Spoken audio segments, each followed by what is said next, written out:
गुरुग्राम निवासी honey trap आरोपी महिला की पंचकूला में लाइव गिरफ्तारी। हमारे पास एक कंप्लेंट कई दिन पूर्व आई एक लड़की की, जिसने अपना नाम कृतिका बताया, लेकिन ये उसका डबल नेम है या क्या है, क्योंकि उसके परिवार को भी उसका ये नाम नहीं पता।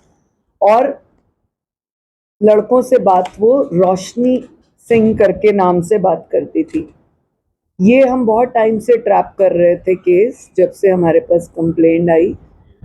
अचानक एक दिन रोशनी भी हमारे पास आई, या तो उसे पता लगा कि उसके खिलाफ बात गई है या कुछ, तो हमने उस लड़की को पूरा सुना लगभग आज से 15 दिन पूर्व।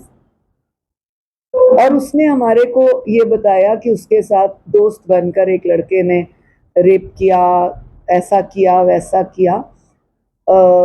हमने उस लड़की को कहा तुम कहाँ रहती हो। जब सारी डिटेल्स पूछने पर हमें ये बताया उसने कि मैं गुड़गांव रहती हूँ, एक फ्लैट में रहती हूँ। क्या करती हो?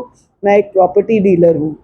आज तक कोई बिजनेस किया तुमने? तो उसने कहा यस, मैंने 9 करोड़ का अभी पीछे सौदा किया है। उसने नाम भी बताया किन किन के साथ, कोई सचदेवा एंड सचदेवा फर्म्स के साथ, और 9 करोड़ का अभी दोबारा लेटेस्ट किया है, वो भी उसने हमें नाम लिखवाया।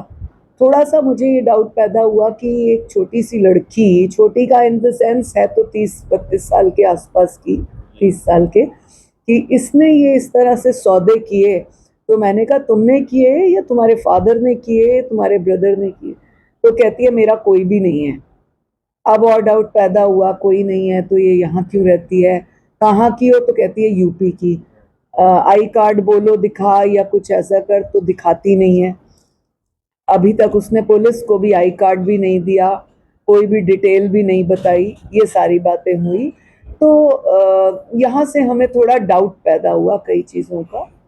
हमने जो उसने नंबर ऑपोजिट पार्टी के दिए थे, हमने वो चेक किए और ऑपोजिट पार्टी को बुलाया, तो उन्होंने भी हमें बताया कि इसने कई जगह इस तरह से कंप्लेंट्स देती रहती है। हमारे को भी इस तरह से उन्होंने मैसेज किए, ये वो। तो उन्होंने हमें ये पूरा पुलिंदा दिया इस लड़की का, पेन ड्राइव में कुछ चीज़ें, मैसेजेस, और ये सारे मैसेजेस व्हाट्सएप पे बातें। और लेटेस्ट जो है बुधवार का, पिछले बुधवार का कोई मैसेज है जो इन वो मैसेज करती गई। अभी इन्होंने उसका स्क्रीनशॉट कुछ नहीं लिया था, वो डिलीट कर देती थी। तो हमने पुलिस को आदेश दिए हैं, हमने उस लड़की के फ़ोन जब्त कर लिए। अब इन पूरे मैसेजेस में ये पता लगता है कि ये कोई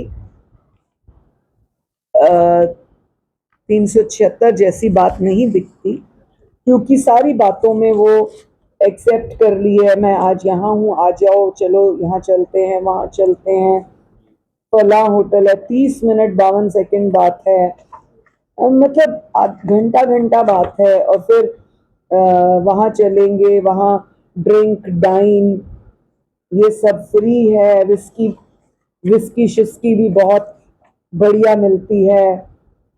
और 15-20 दिन पुरानी बात है, मैं गई थी, तो इस तरह की बातें। फिर हमने इंक्वायरी की, गार्ड से पूछा जिस फ्लैट में वो रहती है, जिसमें वो लड़का रहता है। डिटेल्ड इंक्वायरी हमारी एसएचओ गुरुग्राम नेहा राठी ने भी की। कुल मिला के आज हम इस निष्कर्ष पर पहुंचे, हमने लड़के वालों को पहले भी बुलाया था, पूरे उससे डिटेल ली, और आज भी हमने दोनों को आमने सामने बिठा के सारा कुछ किया। और भी कुछ बातें आज सामने आई।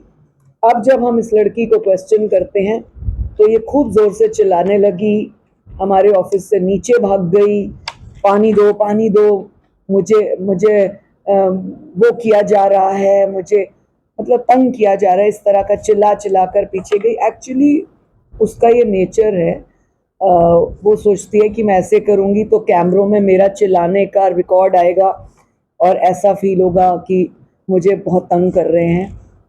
मुझे एसएचओ राठी ने बताया कि इसने थाने में भी ऐसे किया था, पानी के नाम पे बाहर भागी और फिर गायब हो गई। तो यहाँ से हमने ये जजमेंट किया कि ये इसी स्टाइल से गायब होती है, क्योंकि जब हमने इससे प्रश्न किए माता का नाम क्या है, पिता का नाम क्या है, कुछ क्लियर नहीं बताती। जब हमने बहुत प्रेशर किया पूछताछ का, तब इसने अपने एक चाचा का नाम बताया जो मुंबई रहते हैं। हमने उनका नंबर नोट कर लिया, हम उनको भी तलब करेंगे। और वो चाचा कहता मेरी तो 12 साल से इससे देखा ही नहीं है, बात ही नहीं हुई है।